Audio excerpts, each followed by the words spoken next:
На Табагинском мысе реки Лены открылся рекреационный этнокультурный комплекс Улу-Тогой.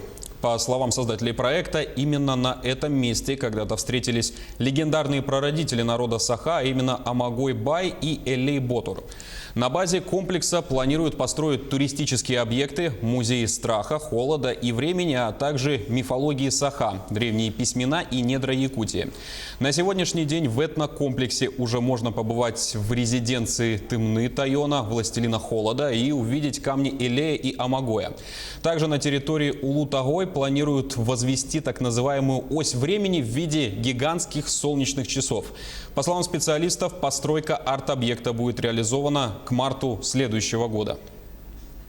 Особенность действительно есть, потому что мы его позиционируем как комплекс, где уравновешена, гармонична и познавательская часть, и развлекательная. Потому что до сих пор в основном такого рода комплексы в какую-то одну сторону двигаются. Или чистая этнография, или чистое развлечение.